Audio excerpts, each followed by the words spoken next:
He lives his life with a camera clipped to his head. Justin Kahn of Justin TV. I'm broadcasting my life 24/7 to the internet from this camera. All day, every day, you can see Justin's point of view. Can you save it right now, baby?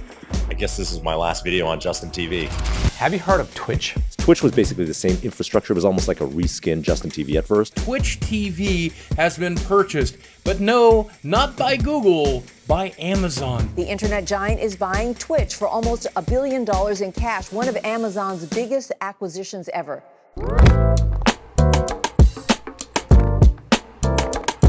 Today on the channel, we are interviewing Justin Kahn, an entrepreneur and investor who recently started focusing on his YouTube channel. In 2007, with 3 of his friends, he started a company called Justin TV that involved him putting a camera on his head and live streaming his life 24/7. What a wild idea. Yeah, no thanks. Yeah, that sounds like a nightmare. In this interview, Justin talks to us about starting a company, pivoting it, and selling it for $970 million, and also talks to us about why he's back creating content today on YouTube. I think some of the most interesting parts of this conversation actually happened in between those moments, in between these big milestones, just really humanizing what's it like to go through something like this. Yeah, not many people sell something for almost $1 billion. No, so to hear it from him, what it's like, it's pretty interesting. Yeah, and I think like the perspective shift that has to give you and the tactics that he used to actually try and figure out where he was going to go next, that happened to be, I think, one of my favorite parts of this interview. All right, before we start the interview with Justin, if you could subscribe to our channel, we would appreciate it. We're trying to get to 300,000 subscribers, and if you could like this video as well, that would help us out. And we've had a lot of these interviews recently, and it's really cool. People have been texting me quotes from the interviews, like from the guests. I think that's really cool. So if you have a favorite quote, just put it in the comments so everyone can check it out. All right, now for our interview with Justin Kahn. How do you introduce yourself today? Is it creator? An aspiring YouTuber.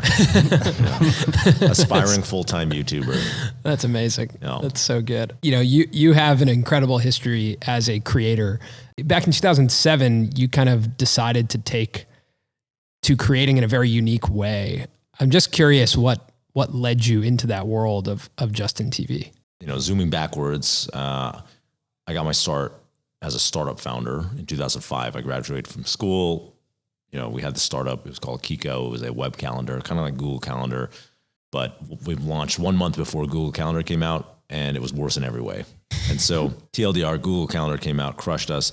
The only good thing that came out of that startup was that we were funded by Y Combinator, which is the seed fund that went on to fund, you know, Reddit, Dropbox, Airbnb, Instacart, Coinbase, many amazing companies. That company failed. We ended up selling on eBay in this Hail Mary, and then went back to the founder of Y Combinator, Paul Graham, and pitched him new ideas for startups that we could start. And I had this crazy idea of creating something I called Justin TV, which was a 24/7 live reality show about myself and my co-founder, Emmett, where we would just stream everything about what that was going on in the day. And this was back in 2007. There was no Instagram Live or YouTube Live.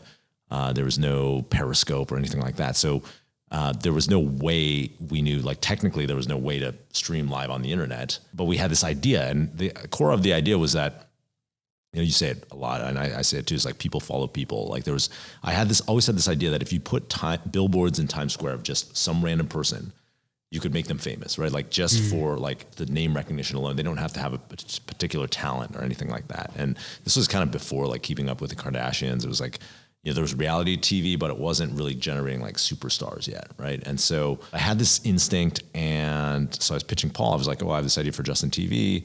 This is a new form of live, you know, reality TV, and there's going to be these stars. People are going to follow them. You know, there could be like us making a startup, and then there's like, you know, fashion model in New York, or, you know, someone who's like a musician in LA, or, you know, different personalities that people would follow. And Paul was super into it, actually. He was like, kind of like, tell me more. And his partner at Y Combinator, this guy who's a professor of computer science at MIT, he was like, I'll fund that just to see you make a fool of yourself, Justin.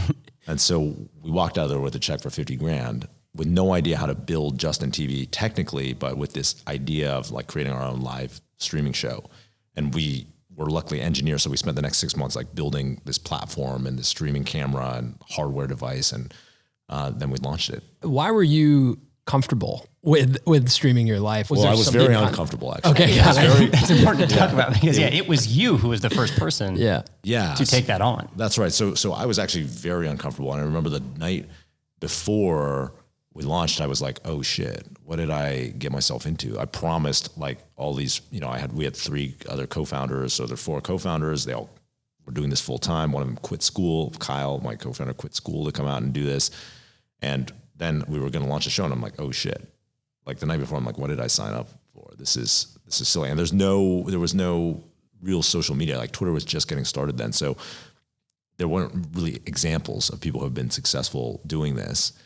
For me, it was like the thing that got me interested was I'm always looking for things to get myself out of my comfort zone and grow. And I was always someone who's very extroverted, but also very shy. And I thought that this would be a vehicle to meet people and like connect with them in a way and like do something interesting, right? That was kind of like be in the center of like something interesting, which was right because we launched it. It blew up in the media. I was on the Today Show and MTV and like people would come to the site and they'd be like, why is this person doing this? It's kind of like going to a zoo or something. They were like, why are you doing this?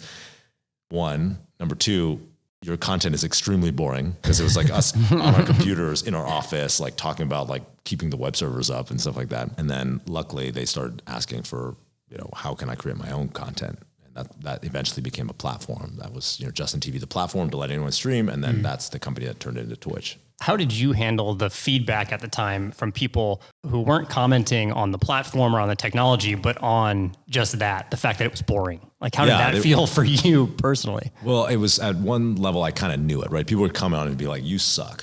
Like there was a lot of like, this show sucks. This guy's fucking lame. And they would try to spice it up themselves by like, we got swatted. People would call. I've seen that video. Yeah. That's a crazy video. TikTok. Yeah, you posted it on TikTok. Every time I would walk into a restaurant, people would order pizzas to that restaurant, which was, was kind of exciting. It was kind of funny. It was kind of horrible. And then, there was probably a couple weeks of that until people were like entirely bored and moved on to, the rest, live their lives or pick on the next, victim on the internet. So the internet is kind of, and I think as creators, like we all fall into this world of like an idea competition. Why do you think that idea of Justin TV caught such big attention, like almost immediately? Well, I mean, it's the same reason that, grown-ups right today are like, oh, these kids on TikTok are like making in like content houses, like what's the deal with that or whatever, and they don't get it, but it's fascinating, the idea that you can make your living on the internet and that someone would want to be out there and entertain people or create content about themselves. There was a lot of, this guy's a narcissist, they think he's like super interesting or whatever. And so, I think it's just a fascinating idea to people. And even though the content wasn't interesting, it like was analogous to, the Truman Show or Ed TV or some movies that had kind of captured that idea. And so people were fascinated and wanted to check it out. But what's interesting is the story of the idea was good. Yes, the story of the idea was good. They made movies about the story of this idea. Yes. The idea itself or the implementation was terrible. And actually, years later, I think that I realized the spiritual successor of the idea was kind of like Snapchat stories or now Instagram stories, where it was a window into someone's life. That's what people were interested in. It's just that 23 hours and 59 minutes of their life probably suck every day or it's boring to watch. And then 1 minute or 2 minutes or 3 minutes, if you compress it down to that, you can make something interesting. Did you enjoy being a content creator with Justin TV? Like, were there highs? With Justin TV, there were some highs where it was exciting to see how people interacted with the content. Like it was a new format, right? Like live video, like it was more interactive. One time I remember walking down the street, I saw myself on the cover of the San Francisco Chronicle. They had done a story. And so I bought this thing and I was like, someone should just buy undeservedfame.com and link it to Justin TV, right? Like this is, kind of implementing this like put a random person on a billboard and they can become famous, right? And a viewer like did that immediately, and I was kind of like, that's cool. Or someone else was cataloging blogging basically what I was doing every day. I was like, oh, he went to this bar and like did this thing with this meetup or whatever. And that was kind of cool, So the interaction part was cool. The actual process of making the content and trying to be entertaining 24/7 was horrific. It was terrible. Yeah. But it only lasted, so the real, like us trying to create content lasted a couple of weeks. And then we streamed for like 6 months to just try to keep the site alive while we made our platform work. during those 6 months? Was it still attached to you? It was kind of like I'd set it up and, we'd be in our office and I'd like talk to, the viewership like fell to this very nascent level, but I would try to entertain this like nascent viewership to keep them alive while we like hacked up this platform to, a lot of the original streamers on Justin TV were people who were viewers of Justin TV. That's interesting. There was essentially like a community developing who was there was connected. a community of almost like, it was kind of like what you see now on Twitch with just chatting. It's like people who are just hanging out, like random people. Some of them are entertaining, some of them are not, and they wanted to, my co-founder Emmett, who's the CEO of Twitch, he says like Twitch is methadone for human connection. It's kind of like, it's a substitute that kind of works.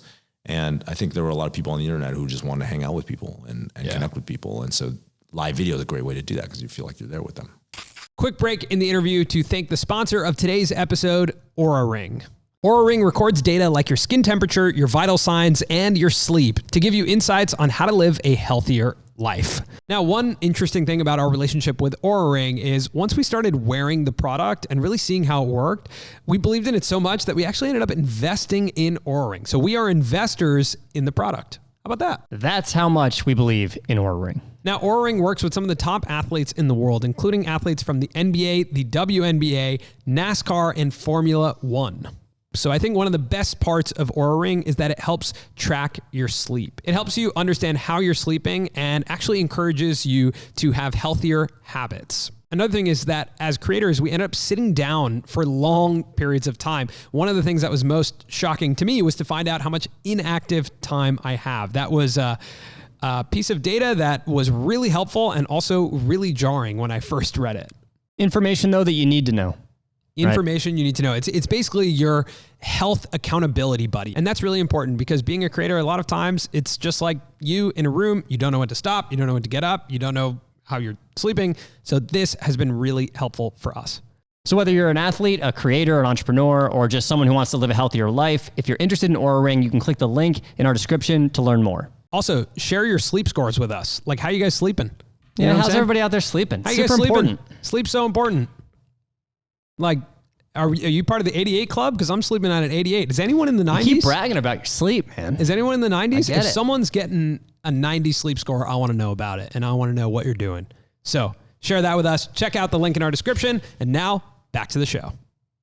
As the platform then converts to being just you to other, creators on the platform, was their content interesting? Like, was there interesting content that you saw? Yeah, what was cool was people were doing all sorts. It was kind of like our original vision where we'd have all these different streams. Yeah. We had like this one guy, Moon Cricket. He had done like breakdancing videos and he was like a videographer. So he was going around making like videos of his life and dance videos and stuff like that. And there were people who were living all over the world, like in Japan and Australia, who like would kind of stream into this international audience and kind of tell people what it was like to live there. And a lot of different people who were pretty fascinating, interesting characters, right? Like streaming to this audience. And that's what really kicked off the community back in 2007, like at the end of 2007. And then over the next 2 years, it grew to be quite a big site. We grew to like one of the top 250 websites in the world. Were you still a premier creator on the platform? No. So like immediately after, I was not that interesting, right? Yeah. I don't think I was understood that much about creating content, actually. Over the last 15 years of like starting these companies, I feel like I've come to understand how to create content because I've understood it. Like being an entrepreneur is a lot about storytelling. Yeah. And so I went from like not being a very good storyteller to being like a pretty good storyteller. And I think that has been a transition that's helped me become a good creator. But even in the days when we were working on Justin TV and then Twitch, I like did not really understand it. I understood the technical components of like how to keep a stream up, but we didn't really understand the dynamics of like why people watched. With that said, was it surprising to your team from a storytelling perspective that video games specifically was like a vertical that took off? Because I think nowadays, even sometimes explaining to people who are unaware that there is a whole market, a whole world of people who like watching other people play video games. Like people consume other people's consumption. Yeah. Was that surprising? What was that experience like in the very beginning? Yeah. So so what happened was it grew the site and it grew to be a top 250 website in the world, but it stopped growing. And then it slowly, we could see that it was going to decline, and the internet's growing. So if it's not growing relatively, it's about to fall off a cliff was what we figured, which was right. And so we started looking for like, what are other things we can do and how can we pivot this company to something else? And my co-founder, Emmett, was like, we should focus on gaming, because gaming was the only content that he actually liked to watch on our site. It was very nascent. It was 3% of the traffic to Justin TV, but StarCraft 2 had just come out and people were making a lot of StarCraft 2 streams. And he was like, this is the content that I like. All the other content on our site sucks. We were pretty skeptical. Like there was a real debate among the co-founders of the company. So we tested the idea and it started working. He basically went to all the streamers and said, like, who are doing gaming, and said, what can we do to support you more? It's the same thing that streamers or that content creators want today, right? They want fame or more love, right? They want more fans. They want to grow and they want to reach more people. So that's one bucket. And then they want money, right? They want to be able to do what they love as their job. And so we figured out how to give them more of those things. And that's what got the flywheel going for Twitch. So how does it fully go from, Justin TV to Twitch? Yeah. So we incubated this idea, right? Which was focused on gaming. At first it was just on Justin TV. This was like 2011, right? So 10 years ago now. And then it grew and grew and grew. Eventually Emmett came up with this name for Twitch, and then we made it its own website, and then we continued growing it for the next couple of years, raised more money, and we sold it to Amazon in 2014. Like it was after starting, it was kind of like more and more resources moved from Justin TV to Twitch as Twitch continued taking off. And it was a lot more clean of a product because it was, it was branded a specific way for gamers. It was clearer like who the, community was. So it was easier to sell like endemic advertising to those, those types of people, that, the advertisers who want to reach gamers. It was just kind of like more of an obvious product in a lot of ways. It actually brings up something that we talked about, just a bit ago, which was the storytelling of the idea. Yeah. Essentially what you're suggesting is the storytelling of Twitch, both to the audience, to the industry. That was a cleaner story than Justin TV, right? Yeah, in a way. Justin TV was like kind of a muddled story because it was like, okay, it's, the name even is like, doesn't really make sense as a live video platform, but then there's all this types of content, right? There's everything from people chatting to like people to sports to, just like random international content. And it was like kind of a mix to gaming. It was like a mix and it was very confusing. And when we focused on Twitch, it was a lot clearer of a story, even to the audience, right? And the streamers, like who belongs here. The name Twitch is a term from the gaming community, right? And I think that's like a lesson for creators in general. When we first started as this new channel, Colin and Samir, we just said, we're going to make videos about whatever we want. Yeah. And that has no defined audience. So we didn't find an audience. Right. Yeah. I think defining your audience is really important, for startups and as a content creator. If you can have an audience of fans who really love you, it's always easier to expand that from a base of people who truly love you. Yeah, I think for us, it was like the change was going from, we're going to make anything to, we're going to make content for this audience that gives them this value. Yeah. Like having a value prop and an audience unlocked everything. Then all of a sudden, like I almost felt instantaneous where we attracted the right audience and the right advertisers and were able to build a business in, something that maybe took us 3 years to try and find, then it was like 6 months to build a business from there once you found the audience. Yeah. Did that feel like that with Twitch where once you guys kind of hyper defined it moved faster? Yeah, for sure. I mean, it started growing, we set these milestones in the beginning of like, if it can grow, we said, okay, what does success look like for the gaming category of Justin TV? Yeah. Well, the biggest gaming video website that's not YouTube is GameTrailers.com. And they get 10 million monthly active users, right? So that was our goal. And we just crushed that goal. In the first 6 months, it was like, we had demolished the goal. And so that was what gave us the confidence to say, this is real. So that moment where you go from this idea of live streaming your life to selling a company to Amazon, I remember there's a moment in the startup podcast from Gimlet where it describes you guys, I think, are at a wedding. Yeah, we're at Kyle's wedding. One of my Kyle's co-founders. wedding when the money hits your bank account. Is that right? So I just talk us through, I guess, that experience of taking this idea that's your guys' idea and having a moment like that. Well, I tell a story on my YouTube channel, so people should definitely check that out. But there was kind of two pivotal moments actually in this sales process that I remember. I'll always remember. The first is like when we actually closed the deal. The second is when you get paid, right? Yeah. And when we closed the deal, it was funny because I was at Burning Man, actually, most Silicon Valley shit ever. Yeah. It rains the night before, and I wake up in a pool of water because I'm living in this construction foam yurt that I made myself, right? Like this foam yurt. Go outside, try to dry my clothes, and then spend the whole day like wandering around looking for someone who has cell phone service to see if I can text a friend like, did this happen or not? And that was like, then I finally found someone, texted Emmett, my co-founder, and he was like, yes, we're good to go. And I was like, oh my God, we closed the deal. And then a month and a half later, we were at my other co-founder Kyle's wedding in Florence in Italy, and we're at this castle with also no cell phone reception. And I remember we're supposed to get paid that day, and so everybody, all our Twitch-related affiliated people are like, I'm like looking at my Bank of America app Right. on my phone, and I'm doing the pull down to refresh. And it's just like circle of death or whatever.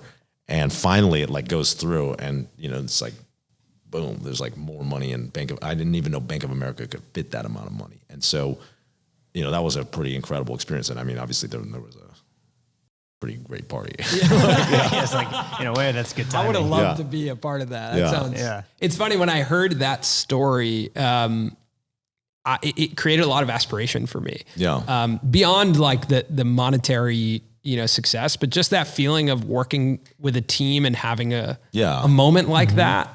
I think it gave me chills to think about that. And like, it's so crazy to be a creator where you have something that comes out of your mind that people interact with that then creates value for other people. It's just such a strange and amazing phenomenon. I think and it's very rare to get to experience something like that. It's hard to humanize a moment like that. And I think the exciting thing about whether it's a podcast or your YouTube channel is that you actually can humanize it. Yeah. Right. And it's so much more impactful because people who are watching your YouTube channel are just looking you in the face as you're explaining this story like you would be at a bar. Yeah. Right. And that's just so like rare for stories like that, which don't happen to everyone. Right. Yeah. I think that's what people like about the YouTube channel is it's kind of a insight or window into, somebody who they might have read about and aspired to be like or have a career that like. And, my goal is just tell people how it is, the good and the bad, like there's some really great moments and amazing stories, and they were very satisfying to like live that.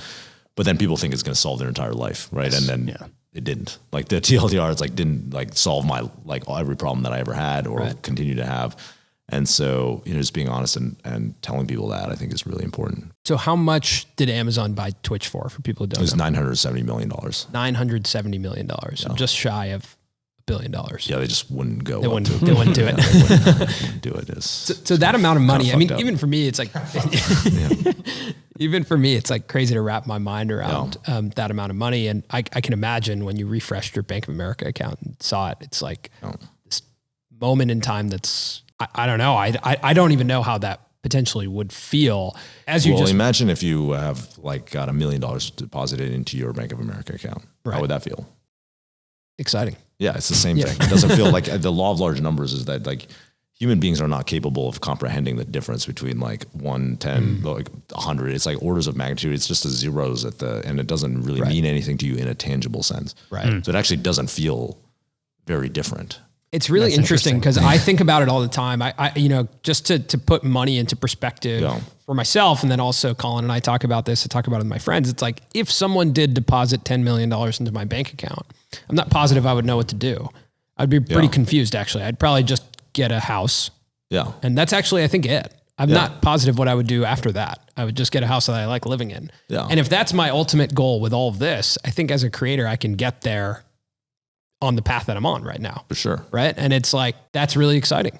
Yeah. And that's cool. And it helps put things into perspective around like how we interact with money. How much did that experience for you? Like what happened after that? Like, do you have the compulsion to maybe make something else? Did you stay on with Twitch? Like what happens next? So by the time we sold, I was just on the board of Twitch and a shareholder, but not, I wasn't active. My co-founder was running it. Part of me was like, oh, what's next? Like I need to start another company, build another company. And there was a lot of almost compulsion around that, to just like do it bigger, right? Like it's the human mind. And I talk about this a lot on my channel. It's like the human beings are very like always on this hedonic treadmill, by default. You're always looking for what's next and trying to like, if you have an outcome that's X, you want to make it 10X the next time. And we had done good with Twitch, but then, I had friends who started Dropbox or Airbnb or Coinbase or something like that. And it's like, there's always someone else to like look at and be like, oh, I could have done better. Right. And so for me, like I went and wanted to start another company and, probably for extrinsic reasons, not like the healthiest reasons. And it was like, I wanted to do more, Did you have any, I guess, issues with purpose after this? I think so. Like I remember asking a friend of mine, like, what is the point of life? Like, okay, I did what I was supposed to do. I spent all my effort and energy for 15 years trying to chase this outcome. And then we got it. So now what? Yeah. And he was like, you just make your own meeting, and unfortunately I heard that and I was like, oh, I guess I need to like just have a bigger company. I was very extrinsically motivated. And, through the process and, last couple of years, I came to realize like actually having extrinsic success, it's nice, but it's not something that's going to provide for lasting fulfillment every day. So for me, it's been a mindset shift towards the intrinsic and like, what do I wake up excited to do that gives me joy? Like, what can I do that activates my inner joy every day? And that's why like I love creating content. It's for me that I love that storytelling process, and YouTube is kind of one of the things I've found that I just really am excited to do every day. How did you go about that process of sort of self-auditing to understand what made you happy? Yeah, I mean, I like it. It was not that, I was very unconscious at first. I mean, really, it's like so I'd started this other company, and then it was stressful. I was like kind of just as stressed as ever. And then eventually I drank ayahuasca, and it was a whole experience, but it really just cracked me open to like all the reasons that I've been an entrepreneur, and everything I'd done in my career was always to try to get the approval of other people.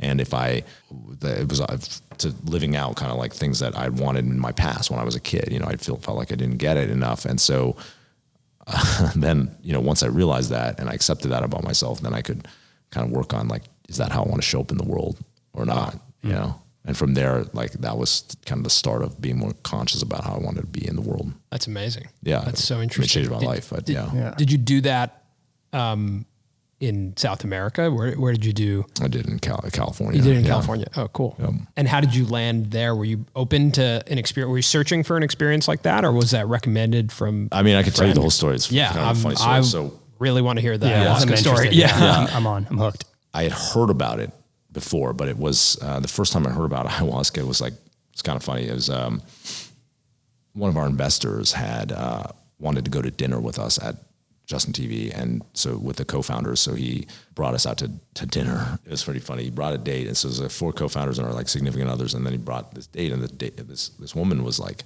talking about how her ayahuasca experience. We had no context, right? But she was like, I was there, and I'm throwing up in this bucket, and it wasn't the good kind of throw up though. It wasn't the bad kind. It was the good kind, And we were just like, what is this woman talking about? Right. Like, with no context, no idea. That was like the first time I'd heard it. The worst advertisement for ayahuasca ever. Then later on, it's just like years and years later, 10 years later or whatever, I was going through a very stressful time in this company that I'd started, and thinking I need to do it bigger and I need to do better, and things weren't working out as I'd intended. And so I remember meeting up with a friend of a friend, and he was telling me about his ayahuasca experiences, and I was kind of like, I was fascinated. I'm asking him about it, and he said he had it was like doing 1,000 hours of therapy in one night. And most people would hear that and just run screaming, right? Like, oh, no thanks, I'm good. Yeah. And then, but I was, it's kind of like the same impetus to like start Justin TV and like stream my life to the internet. I want to try everything, and like, anything that can push me outside my comfort zone, I'm into. And so I was like, okay, I'm interested. And he was actually organizing an event, invited me to this event, like the next month. My wife actually came with me. We haven't spent much time together in the last couple of weeks. I had been traveling the last couple of weeks. So she was like, what are you doing? And I'm like, oh, I want to go to this event. And I was like, just come with me. So she had no context for what this amazing. was. So the both of us go down. We're like in California. We go to this house, beautiful house on the water, like overlooking, kind of like the California coast. And we walk in, and the first thing I see is this guy's in his mid-30s, mustache, white guy, and he's like the assistant. He's kind of like the shaman in training. He's like a healer. He's wearing a Robin Hood hoodie, like the stock trading app. Mm-hmm. Okay. And I was just like, this is some Silicon Valley shit, right? It's just like, I don't know about this. What did we get ourselves into? And so we have no idea what to do. We have no idea what to expect. And nightfall comes, and then they're like, okay, we're going to start the ceremony. And so we're like sitting in the circle in this living room, and I have no context for any of this technical language about ceremonies or, how to, what you're supposed to do. So we're just sitting there in the dark, and they start the ceremony and kind of sing some traditional Icaros. And then, one by one, we're invited to like go up to the front and have a cup of ayahuasca. So I go up, and, the shaman, his whole family is like this line of curanderos from Peru, looks at me and is kind of like, okay, here's like you're serving. So I drink this thing. It tastes horrible. It's like jungle cough syrup, really the worst. And then like kind of choke it down, go back, drink some water, try to swish the taste out of my mouth, and sit back down. And then we're just waiting in the dark for something to happen. For like 30 minutes, I'm just sitting there in the dark, like what's supposed to happen? Is something happening? I don't know. Do I feel anything? And then at one point they say, hey, if you want a second cup, you can come up now and get a second cup. And so I remember someone had told me, if you can even conceive of standing up, walking to the front of the room and getting a second cup, then you can do it. You're fine. And so I kind of just jump up and I'm like elbowing people out of the way to get up there. I'm like, I'm ready to go. And they're like, what do you feel? I say, I don't feel anything. And so they kind of like eyeball me and they're like, okay, they pour me another cup, boom, drink it, sit down. And I have the wildest, 5 minutes later, just go in and have the wildest night I've ever had in my life. It was almost like there were 3 movies cut together with like the scenes of 3 movies cut together all out of order, right? One was like Tron. I'm like going through this like intergalactic space, travel and seeing like bird people and everything's lit up in neon, even though it was pitch black in the room. And that was weird, right? That's like all this psychedelic visualizations and stuff like that. The next was like Just End Therapy show. I don't know if you make a show out of that, but sure. This was like people from my life were showing up and I'm like, my dad showed up and I'm screaming like, about like, why aren't you proud of me yet? Which is, not even, my dad was a great father. It's just more like, I didn't know that I had these issues. It was more representative of like, I had all these issues about like not getting approval from the people around me. It was more representative of like my peers and, other people I know. And, and then that would happen and I'd be like, then I'd work through that and it'd go away. And then there's someone else from my life would pop up, and have this other like set of, very cathartic issues that would come up. And then the third was just like, I was super sick and I'm throwing up in this bucket. Just like the woman said, I'm like, it was almost like my stomach, esophagus, mouth, and this bucket were one organism. And I'm just like throwing up. Wow. It's like designed to like throw up in this bucket. And I'm kind of freaking out. Like it doesn't feel that bad, but it's like very intense. And at one point I remember rocking back and forth, and kind of screaming. And this kind of the assistant or the shaman who's in training came over, and amazing healer. He kind of puts his hand on my arm and he's like, Justin, everybody's worried about you. You're making a lot of noise. You're a strong person. You got this. Just breathe and be calm. And I took a breath for the first time in what felt like 1,000 years. And immediately I centered myself and I was just back to like perfectly calm. Wow. I'll always remember that moment for the rest of my life, And so, wow, that's a profound moment. Yeah, it was I have this bracelet that just says "Be calm," as wow. And this is the like it's my reminder, like a token to just remember to, that moment and that I have the capacity to be calm no matter what is happening on the outside world, like in the inside world. I have that capacity to be calm. The impact of that, I get home, and over the course of the next couple months, I realized like all these lessons about myself. Like everything I've done, like I mentioned earlier, everything I've done in my adult life, I've done for the approval of other people. And I can love that person. And maybe that's not how I want to show up in the world, And so that was kind of the start of making different decisions. Wow. That is an amazing experience to have. Yeah. It was an incredible gift. That's an incredible gift. Like, I think that is both the lesson of, the be calm lesson. I love that. I think that is, it can feel when you're an entrepreneur or a startup or a content creator that there's times where you're experiencing so much stress. It feels so overwhelming to overcome it. Yeah. And even last night I was feeling really stressed and I just threw on Headspace for 5 minutes. Yeah. And after 5 minutes, I was like, I feel exponentially better. Like the tools that we have with even just our breath to, de-stress even a little bit. Yeah. Like if you don't have 5 minutes in your day, something is horribly wrong. No, you always have 5 minutes. Always have 5 minutes. You always have 5 minutes. But that lesson of like the world around you can be chaos. Yeah. And finding comfort, or at least, and most likely if you are doing something on your own, it's more often than not going to be chaos around you. Right. And finding that comfort and that calm is the only way you're going to make decisions and find yourself really within that chaos. So that's cool. After that experience, I started meditating, every day for the last couple of years. Yeah. It gave me more of an interest in, figuring out ways to be happy every day, and live like my joy every day. So did your wife have a similar experience? Yeah, for her, she had a similar, it was very valuable experience for her. Cool. Yeah, as well. And so, they say ayahuasca is not always what you ask for, but it's what you need. Like I didn't even know what I was going to realize about myself before I did it. Right. And you come out and you're like, I want to make a YouTube channel.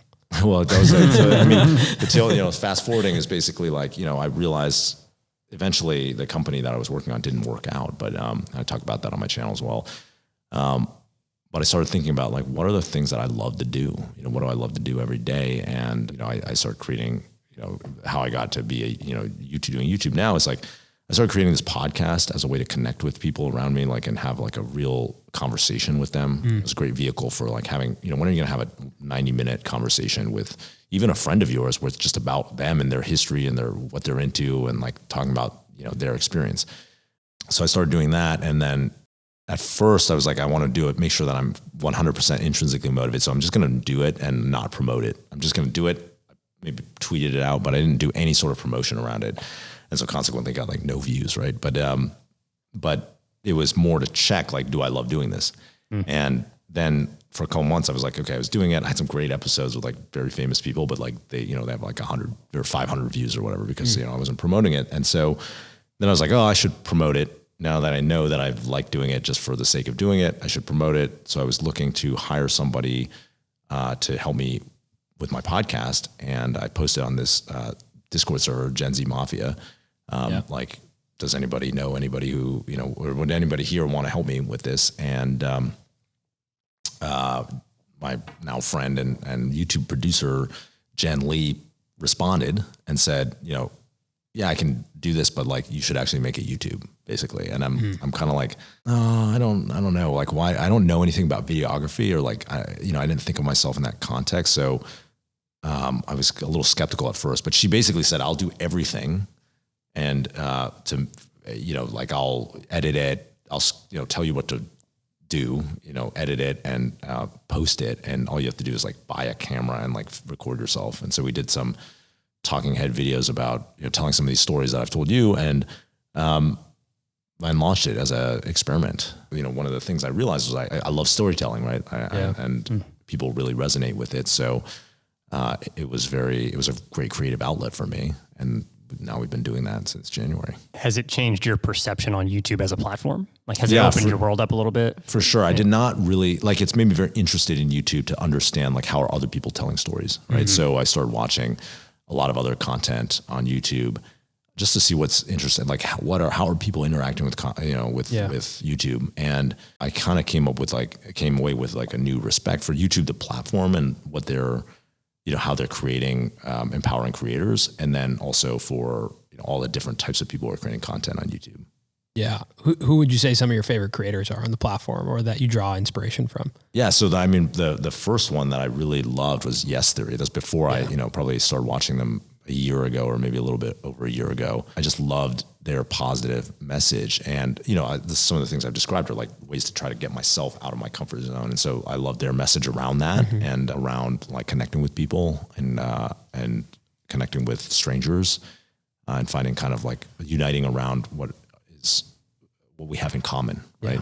And so love those guys. And that was one. And then started watching other content since then, like yours. I watched your guys' show, and the other person I like that people are probably going to be surprised about is Emma Chamberlain. She's amazing. Yeah, she's so talented. She's unbelievable. The way that she can control a camera, like a single frame with just herself, it's unbelievable. Yeah, I really like how she's kind of doing what, this almost like Justin TV, right? A show about nothing. Yeah, a show about her and just her living her life, and figures out how to make it engaging. And I like it more than even like Casey Neistat, or like, I also watched this guy, Jesse Wallens, and I ran it. I ran him into him, because they do a lot of like fancy video editing, right? And they like set up cool shots, and it's like, it's pretty cool. They look like they're in a movie, right? Yeah. But like Emma is just making her content just like whatever. She's talking to this camera, but she's a really good storyteller, and I respect it. I think it's pretty cool. What do you think your channel represents from a audience value prop or mission perspective? Do you feel like you've honed in on who the audience is and why you have the YouTube channel? It's kind of like, I think of it as edutainment, right? It's like kind of like I'm trying to make something that's entertaining, like I'm telling stories, but hopefully you take something away that you could apply on your own journey and shortcut yourself. You know, for me, it's like the things that I wish that I had known 15 years ago when I started off. You know, I just tell it how it is. It's like authentic for good and bad. You know, I talk a lot about like anxiety or depression or my wellness routines or like things that are, you know, I think a lot of people who are successful, they don't necessarily open up about as much. And I think that is very relatable in that same way.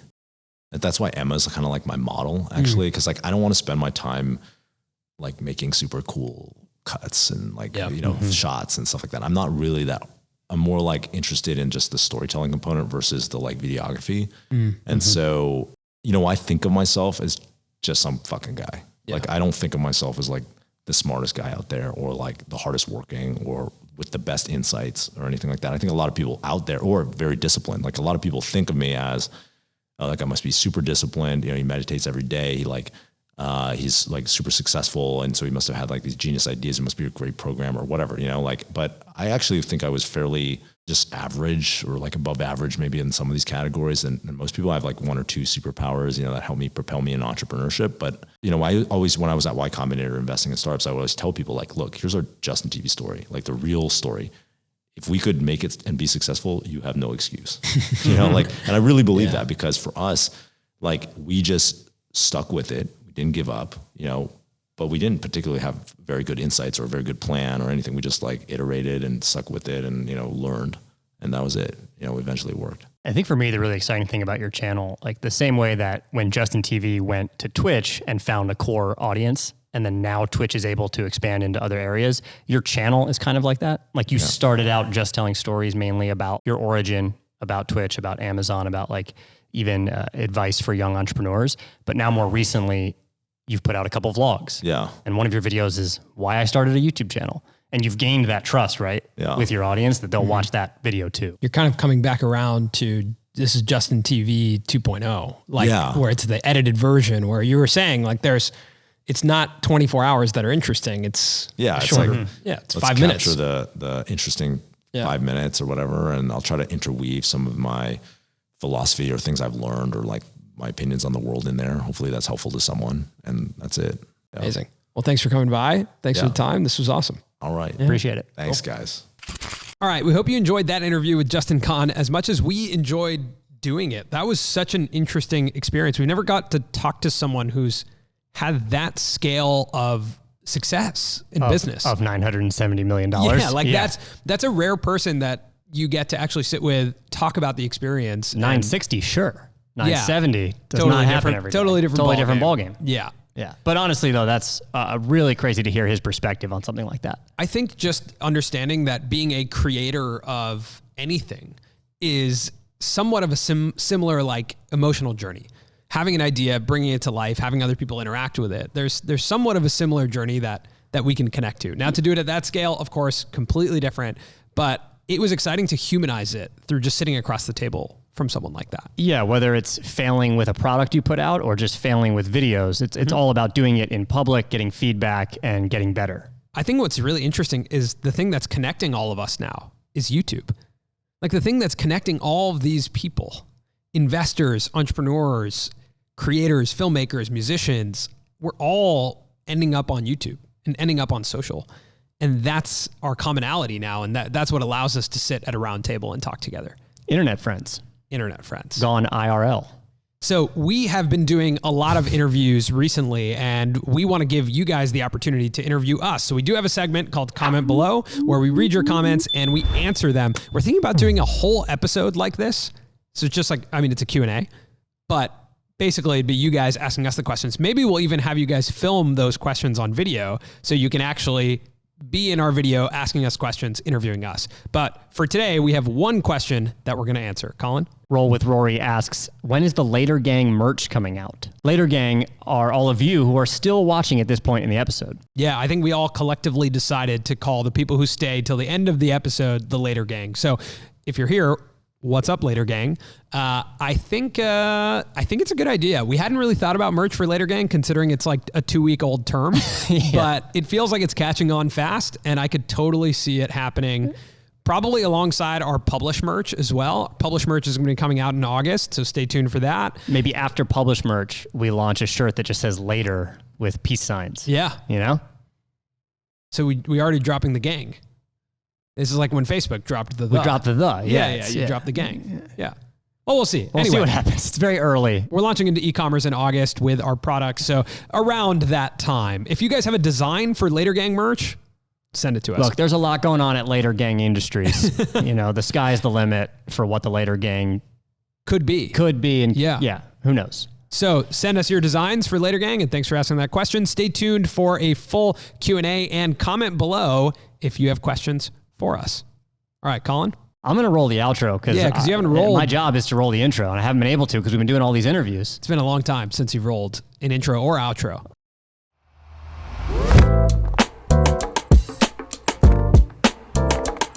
You have any interest in doing ayahuasca? No. You don't? No. Really? I'm too afraid. Maybe that's why you should do it. Feels like a good company retreat. I also don't want to throw up. I'd like to try and not throw up. If possible. I think it'd be an interesting experience. And I think, who knows? You know, listen, we're young. Anything could happen.